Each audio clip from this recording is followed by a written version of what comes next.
Hi guys, so today we'll be solving this problem called unique binary search tree. Let's solve it. Given an integer n, return the number of structurally unique BSTs binary search tree, which has exactly n nodes of unique values from 1 to n. So we've been given a value of n, and we have to find how many unique binary trees can we make from that value of n. That is, n is the number of nodes that has been given. So for example, if n is equal to 3, we can make 5 trees which are unique. For example, here you can see that this is the type of tree, this is the type of tree, this, and this. So these are 5 different types of tree which are unique. Similarly, if n is equal to 1, we get 1 as the answer. So what the basic intuition behind this problem would be that we would be asking uh, that for a node that would be considering, and we'll be asking that how many nodes are left in the left subtree and how many nodes are left in the right subtree. And similarly, we would go into the subtrees, and then we'll be asking the subtrees how many nodes are there in the left subtree and how many nodes are there in the right subtree. This keeps on going till the leaf node, and at the leaf node we hit the base condition and we return that okay, you've hit the base condition and there are no more trees that you can get. And there we make a recursion, and at each node we'll ask how many nodes are there in the left and the right, and whatever there is, uh, we multiply both of them and we return the value for the root of that particular subtree. And that is basically the answers of that particular subtree.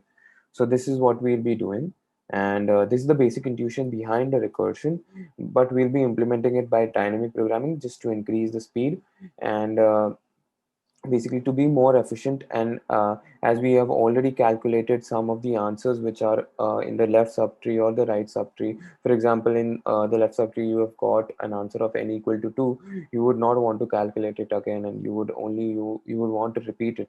That's why you would be using dynamic programming here. So let's solve it. First we'll be creating a vector int dp n plus 1. You can use anything, either vector or array. I'll be initializing it with 0. Then dp of 0 would be equal to 1.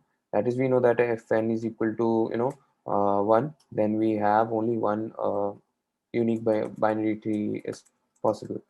Then we'll be running from I equal to n I plus plus dp of I is equal to 0. You don't need to do the step because it is additionally I've initialized everything to 0. You don't need to do it here, but anyway, if you're initializing or have a habit of initializing dp with -1, you can use this step. Then for int j is equal to 0, j is equal to 0, j is less than I, j plus plus. Now this is the heart of the problem. How are we going to solve it? Is that dp of I must be equal to uh, dp of j, as I said, the left subtree, and dp of I minus j minus 1. Okay, so basically this is the, consider this is the left subtree and this is the right subtree.